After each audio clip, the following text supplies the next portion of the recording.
Ladies and gentleman, आज इस video में हम बात करेंगे एसएसबी के एस्से के बारे में। ये 15 मिस्टेक्स कभी भी एस्से लिखते हुए आपने नहीं करने। अगर आप ये मिस्टेक्स करेंगे तो एसएसबी से आप नॉट रिकमेंड हो सकते हैं। जब भी आप एसएसबी में जाएंगे, अराइवल डे पे फॉर्म फिल करने के बाद आपको कहा जाएगा कि आपने एस्से लिखना है। 500 वर्ड्स का एस्से होगा। टोटल टाइम आपके पास 20 मिनट का होगा। अभी देखें, ये 15 मिस्टेक्स कभी भी आपने नहीं करने। सबसे पहली गलती जो कि आप लोग करते हैं जी इससे में, वो आप टॉपिक आपको सामने आता है स्क्रीन पे, टॉपिक बड़ा होता है। ये देखिए, ये आपके सामने इस तरह का टॉपिक आ गया है। अभी बहुत सारे बच्चे जब इतने 3-4 लाइंस का टॉपिक देखते हैं तो वो कंफ्यूज हो जाते हैं और कहते हैं कि ये पता नहीं कौन सा टॉपिक आ गया है। लेकिन टॉपिक में देखें, टॉपिक में कहा गया है कि डिसएडवांटेज क्या है टेक्नोलॉजी के। अभी ऊपर जो चीजें लिखी हुई है कि टेक्नोलॉजी ने हमारी जिंदगी आसान कर दी है, ये तमाम तर चीजें, ये टॉपिक मेन नहीं है। टॉपिक है जी कि टेक्नोलॉजी के अगर एडवांटेज है तो डिसएडवांटेज क्या हो सकते हैं। सिर्फ आपने अभी डिसएडवांटेजेस पे लिखने हैं, तो बच्चे टॉपिक को ऑब्जर्व नहीं करते, गौर से नहीं देखते और कहते हैं पता नहीं कौन सा टॉपिक आ गया है। तो कंफ्यूज आपने बिल्कुल भी नहीं होना। दूसरी जो गलती आप लोग करते हैं, आपको पैटर्न का नहीं पता होता कि आपको कैसे अटेम्प्ट करना है इससे। तो 3 स्टेप्स आपके पास होते हैं, पहला इंट्रोडक्शन, दूसरा मेन बॉडी और लास्ट में अपने टॉपिक को कंक्लूड करना है। इस तरह का आपको पता होना चाहिए कैसे आपने इससे को लिखना है। तीसरी जो गलती आप लोग करते हैं जी, टॉपिक आपको पॉजिटिव आता है और आप खुद से टॉपिक को नेगेटिव कर देते हैं। फॉर एग्जांपल, टॉपिक होता है जी को एजुकेशन। को एजुकेशन अभी एक पॉजिटिव टॉपिक है, लेकिन जब आप को एजुकेशन को देखते हैं तो आप कहते हैं कि को एजुकेशन खराब है, को एजुकेशन ने हमारे मुआशरे में बेहयाई पैदा कर दी है। ये तमाम तर चीजें, लोग रिलेशनशिप में आ जाते हैं।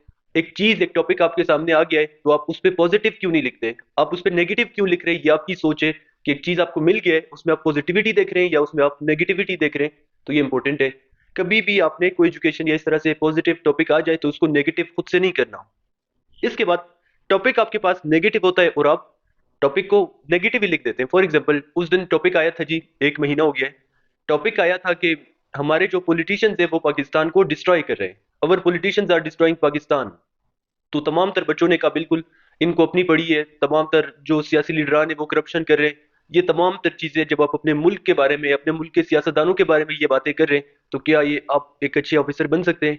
नहीं बन सकते। ये आपकी सोच है अपने मुल्क के बारे में, अपने मुल्क के सियासी जो लीडरान है उनके बारे में, ये आप क्या सोच रहे हैं। कभी भी आपने अगर नेगेटिव टॉपिक आ जाए उसको नेगेटिव आपने नहीं लिखना, पॉजिटिव लिखना है आपने। तीसरे किस्म का आपको टॉपिक आता है जी कंपैरिजन का, जिसमें आपको कहा जाता है कि डेमोक्रेसी होनी चाहिए या डिक्टेटरशिप होनी चाहिए। तो बच्चे कहते हैं डेमोक्रेसी भी होना चाहिए, डिक्टेटरशिप भी। वो आपकी सोच मांग रहे हैं, आपका ओपिनियन मांग रहे हैं कि आपके ख्याल में डेमोक्रेसी बेहतर है या डिक्टेटरशिप। अगर डेमोक्रेसी बेहतर है तो क्यों बेहतर है, डिक्टेटरशिप बेहतर है तो क्यों बेहतर है, हार्ड वर्क बेहतर है या स्मार्ट वर्क, हार्ड वर्क बेहतर है तो क्यों बेहतर है, स्मार्ट वर्क बेहतर है तो क्यों बेहतर है। इसके अलावा आता है जी लव मैरिज होना चाहिए या अरेंज मैरिज, कौन सा बेहतर है। अगर लव मैरिज बेहतर है तो आप उससे रिलेटेड फिर लॉजिकल पॉइंट्स देंगे कि ये क्यों बेहतर है। अरेंज मैरिज बेहतर है तो उससे रिलेटेड फिर आप लॉजिकल पॉइंट्स देंगे कि ये क्यों बेहतर है। तो ये इंपॉर्टेंट चीज है। इसके बाद कभी भी आपने इससे में कटिंग नहीं करना। स्पेलिंग मिस्टेक, ग्रामेटिकली मिस्टेक आपने कभी भी नहीं करने। अक्सर बच्चे क्या करते हैं जी, स्पेलिंग, उनको बेसिक स्पेलिंग्स भी नहीं आते। तो कोशिश करें कटिंग ना करें, बुरा इंप्रेशन जाता है। साफ सुथरा आपका इससे होना चाहिए, बिल्कुल नीट और क्लीन, क्योंकि चेक करने में उसको आसानी होगी। अगर आप साफ सुथरा नहीं लिखेंगे तो डिप्टी प्रेसिडेंट को चेक करने में आसानी नहीं होगी और वो आपसे इंप्रेस नहीं होगा। देखें, डिप्टी प्रेसिडेंट की 3 चीजें, सबसे पहले वो आपका इससे चेक करता है, फिर आपको ग्रुप डिस्कशन लेता है और फिर आपका इंटरव्यू। जब वो आपका बायोडेटा फॉर्म देखता है तो उसको पता चल जाता है कि आप किस बैकग्राउंड से, तमाम तर चीजें पता चल जाती है डिप्टी प्रेसिडेंट को। जब आपका इससे जाता है डिप्टी प्रेसिडेंट के पास तो डिप्टी प्रेसिडेंट कुछ ग्रुप मेंबर से इंप्रेस हो जाता है और कहता है कि मैं ग्रुप डिस्कशन में इनको देखूंगा। तमाम बच्चों को देखता है लेकिन इनको थोड़ा सा ज्यादा ऑब्जर्व करता है। फिर ये कुछ बच्चे, ये जब ग्रुप डिस्कशन में फिर जाएंगे, अगर अच्छा परफॉर्म किया वहां पे, तो इंटरव्यू इनके लिए कुछ भी नहीं होगा और डिप्टी का वोट इनको मिल जाएगा आसानी से। तो कोशिश करें कि जो आप इससे लिखेंगे वो बिल्कुल नीट और क्लीन आपने लिखना है। उसके बाद आपकी जो सोच है वो एक लीडर की तरह होना चाहिए। अक्सर टॉपिक आता है जी करप्शन का। बच्चे कहते हैं हमारी पुलिस करप्ट है, सिंध वाले कहते हैं सिंध पुलिस करप्ट है, केपी वाले कहते हैं केपी पुलिस करप्ट है, पंजाब वाले कहते हैं पंजाब पुलिस करप्ट है।